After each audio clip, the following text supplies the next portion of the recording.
Hello my brothers and sisters on the Dragon's Path. My name is Tim Heijen and I am a Dragon Witch, and welcome again in the Belgian forest, where I want to explain to you a bit about the Dragon's Path. In this case, I don't want taboos on the Dragon's Path. I don't want to hold something back. I just want to tell you everything that I know about my path that might be important for your path as well.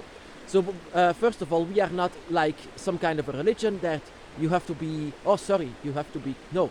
In this path, it's wild and untamed whenever I talk about the Dragon's Path. And in this case, it's about your own sexuality, my brothers and sisters. And what it does on the Dragon's Path. Of course, it will, the dragons will effectively affect your Dragon's Path. Of course. Because dragons in themselves are themselves very highly active when it comes to that. Of course, in some cases, you will not even feel it. Because your relationship with your dragon, for example, can be that it's your family or just your friend. But in some cases, your dragons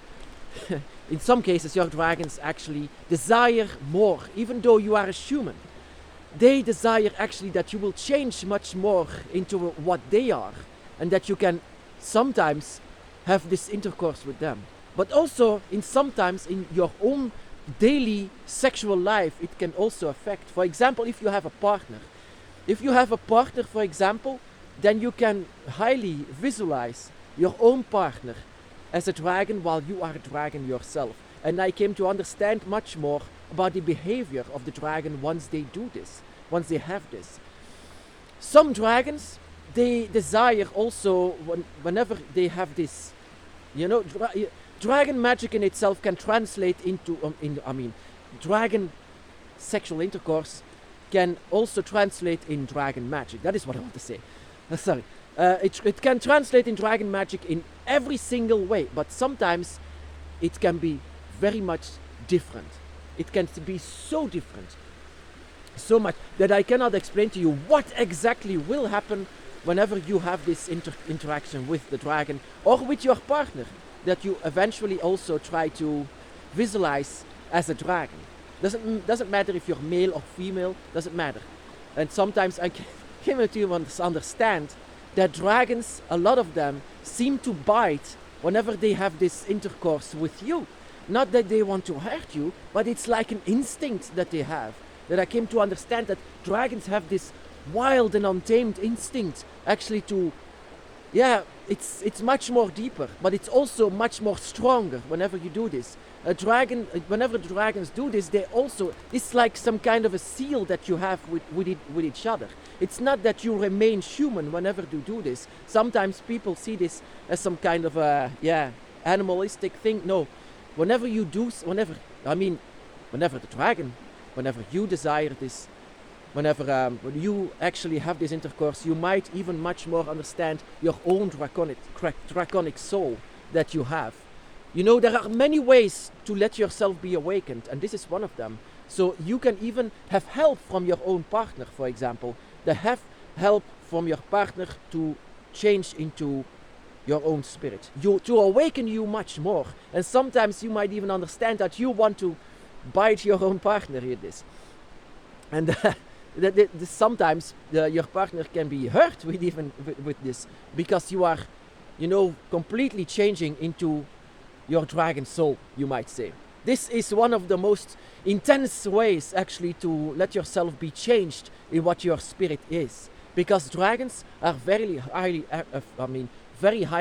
active when it comes to this. And I didn't understand this in the beginning of my path.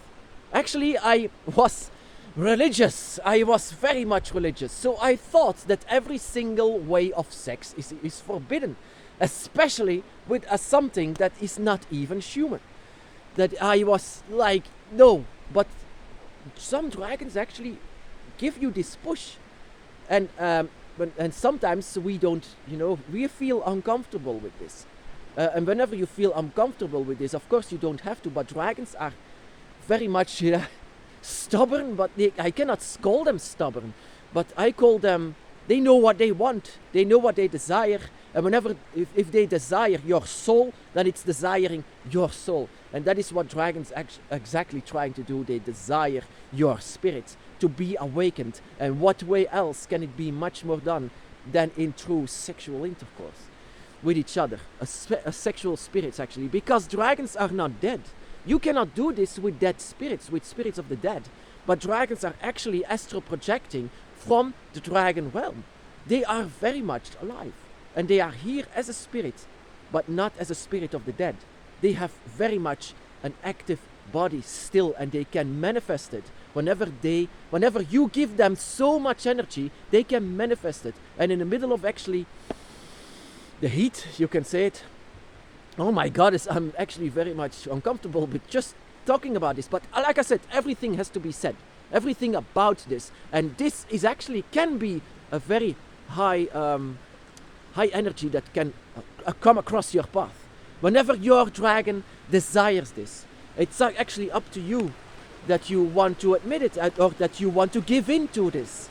But keep in mind, whenever you give into this, it's going to be very powerful, very much powerful. If you do this out of your heart and desire for what you have, then it can be very much that your life will never be the same again. And that you might have some bite marks of the dragon. I shouldn't laugh with this because this is very serious. Actually, this is very serious. I cannot even imagine, my brothers and sisters, how serious this is. This is for the dragon, this is very much serious. This is not a laughing matter. For them, it's really 100% that you have to take this seriously. And whenever you do this, like in every ritual, like I said before, you change into a dragon. So can be this intercourse that you have with your dragon spirit, that eventually they become the dragon on your bed. Really 100%. That you change in what your spirit is, that you let your human self sleep, that you don't even see your own human body anymore, that you see yourself as two dragons making love together. And you can even do this with your own partner, that your own partner is possessed by your own spirit by your side. You can let your partner be possessed by the spirit by your side. So yeah, in this way, this is very important stuff actually. I don't want to say, my brothers and sisters, that you have to do this, of course not. But in some cases, in some paths, the dragon can ask you this. The dragon can ask you for doing like this intercourse, and it's up to you actually if you want to give in to this. And actually, I know that a lot of us desire this too. Desire this from the soul. Desire this and from the heart. That, yeah, like I said, I used to be Christian, I used to be Catholic, and it was forbidden. But every single act of sexual acts can actually translate into magic. In this case, dragon magic, the oldest form of primal magic, that it will be awakened by primal feelings. Can you even imagine that? And that is the reason why I want to talk to you about this. A lot of people hold themselves in and not awakening this further, because the dragon actually, yeah, it feels uncomfortable because they are dragons, we are humans. That is what it makes us feel uncomfortable as a human, and that is not my desire like in the beginning, of course not. Of course not. The day before I was awakened, I didn't even know about the dragons. I didn't even said about anything about the dragons. The dragons came by themselves, and it's actually their spirit, your spirit, that screams for your dragon, and it's also your spirit that screams for this interaction without you even knowing it, because your human ear cannot hear whatever your dragon self, your higher self, is actually saying to you, or saying, or translating into for your dragons. Your dragon spirit is actually the one that is calling your dragon out for everything, and it's your spirit that cannot lie, actually. And but like I said in the beginning, very uncomfortable, very much. But I would lie if I say if it's bad. It's not bad. And that is why I recommend to you, my brothers and sisters, if you have a partner, then let him be, or let her, or let him be possessed by your dragon. It will be amazing. Like I said, I shouldn't laugh. I shouldn't laugh at this. This is a very serious topic. And whenever you want to bite them, maybe you should do that. But don't kill them. Don't kill them inside of, in the middle of the heat. You don't want to kill them. Because dragons, whenever they do this, they actually don't harm their partner. But you might harm your partner in this. So in this you might want to hold back. So my brothers and sisters, whenever you do this, like I said, it translates into dragon magic. I should say to you, don't feel uncomfortable with anything that you do with the dragon. Of course, humans will judge and everything like this, but you are a dragon, which you are the minority.